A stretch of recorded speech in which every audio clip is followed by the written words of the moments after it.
síwájú ohun gbogbo wọ́n ní kí a máa fara wa lé Olódùmarè lọ́wọ́ fún ti ayẹyẹ ìfinijoyè tí a fẹ́ ṣe yìí.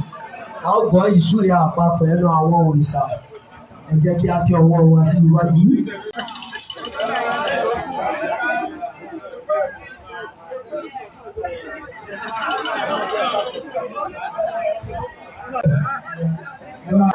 Ọba wa bí sọ́lá kan ní òní bàbá láàfin. Ọmọ òṣèré ló tún lù bàbá láàfin. Ọmọ òṣèré ló tún lù bàbá gbogbo wa. Bí Olódùmarè, tẹ́tẹ́ ọmọ ṣẹlẹ̀ ìyá ṣòdodo. Àrìmọ́ tó ti kalẹ̀ ìyá ọmọ mọ̀ gbẹ̀gbẹ̀ lérú.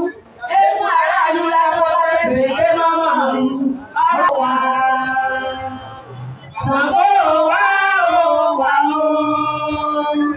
Ṣàngó yí padà nígbà kọ̀ọ̀kan.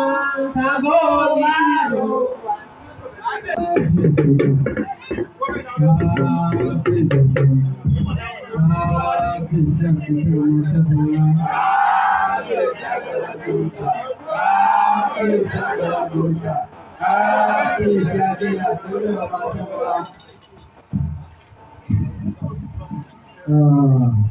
Gbogbo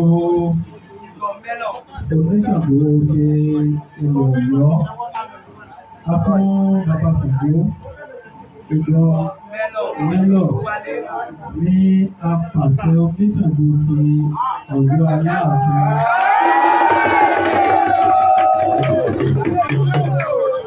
Nípa tó ti gbé àṣà òrìṣà.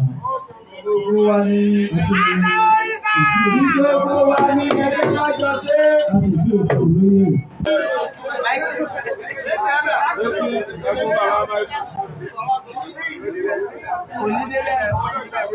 Wọ́n lóye náà ní gbọ́dọ̀ máa ó orí gbọ́dọ̀ ká.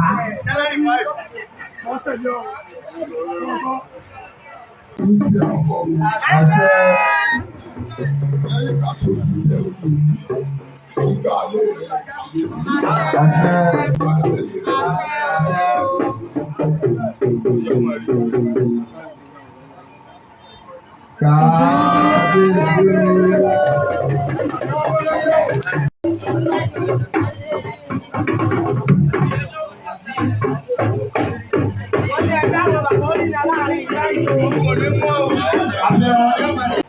Àṣẹ. Ẹ ṣàṣẹ. Àwọn ìṣẹ́ ní súre fún ọ. Àṣẹ. Àṣẹ. Àṣẹ. Àṣẹ. Àṣẹ.